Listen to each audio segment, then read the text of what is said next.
Hello, in this video I'm going to show you how to use Pixlr to create the Olympic rings. So let's get started. I'm going to go to pixlr.com and I'm going to use Advanced Pixlr E, which you can access either here or here to use this. And you can see a couple examples of what we're going to do. These are the class examples that I've made. I'm going to go to Create New, choose Full HD, which is the default, and choose Create. And from there, I'll use this marquee select tool and change over to the ellipse. And with the ellipse, I'm going to hold down the shift key while I click and drag, and that's going to constrain the proportions to make a perfect circle. Alright, so I've got a perfect circle, and then I'm going to switch over to the paint bucket tool, and I'll go ahead and use this blue and fill that in with the color blue.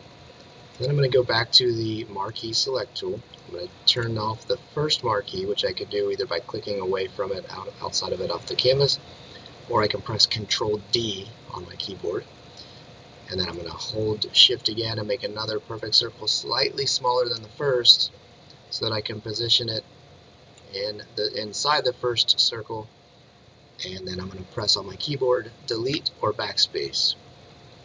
And again, I'll deselect that ring or that marquee area, selection area, and I'm left with just a single ring. And I'm going to switch over to the Arrange tool, this arrow tool here, and I get this duplicate option. I'm going to go ahead and press duplicate, and then I can move this to the side. One thing you might notice about the rings is that the top rings don't touch one another. The only way these are connected is that the rings on the bottom interlock with the rings on the top. So I'm going to set these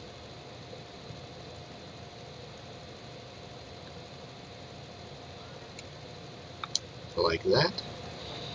And then just to keep me from getting confused, now that I have 5 different layers and they all look the same, I'm going to select layer 1 and I'm going to rename it by its color. I know this one is going to be blue. Top middle is going to be black. Top right will be red. Bottom left will be yellow. And the bottom right will be green. So I'll click the X to close that, and now I have each layer with their own name for the color that they're going to be. The next step then is to actually color these each the correct color. So I'm going to switch back to the fill tool or the paint bucket, and I've set my tolerance, or the tolerance, by default is 32, but I don't want to leave anything behind, and since I've got such stable colors here, I'm just going to ramp up that tolerance to make sure that when I paint one of these in, I'm not going to be left with any residue of the blue. So first I'm going to go black. I've selected the black layer, and I'm just going to click once here, and that turns the entire ring black. Now I'm going to move on to the red layer, and I'll select my red color and paint that red, and do the same with the yellow and blue, or yellow and green. This yellow here. If you don't reset the tolerance, then you might end up with some edges that appear to be blue, or whichever color you start with. It can just make it look less clean, because essentially it is. Alright, so the next step in the process is we need to make these look like they're interlocked. And there's a simple way to do that, but it's a multiple step process. So the first step is I've selected the blue layer because the blue ring is on the bottom.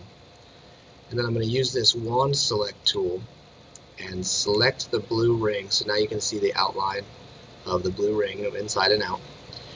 And then I'm going to switch over to the yellow layer. And when a layer is selected, I can only manipulate that layer. And so I have the eraser tool, and the yellow layer is selected, but I can't actually erase any of the yellow because when there's a selection area, I can only manipulate what's inside that area. So with those two things, knowing that you can only manipulate what's on the layer and only manipulate what's in a selection area, the only two sections of this I could really manipulate, and by the manipulate in this case I mean erase, are this one here where the yellow overlaps the selection area, and then this other spot here where it happens the same way. Now, to make this look like it interlocks, I only want to erase one of those. So I'm going to choose this section here, go and erase that, and then I'll move on to the black ring, select the black ring with the wand select tool, and go through that process again. Switch to the yellow layer, switch to the eraser, and erase that section. Now because the green overlaps the black also, I can do the same thing there. And then I'll just move on to the red and select the red ring with the wand select tool, and then select the green layer and the eraser, and erase just that section where it overlaps. So I'm going to deselect now, and you can see that it looks like these rings are interlocked. That's all there is to it. It's a very simple process.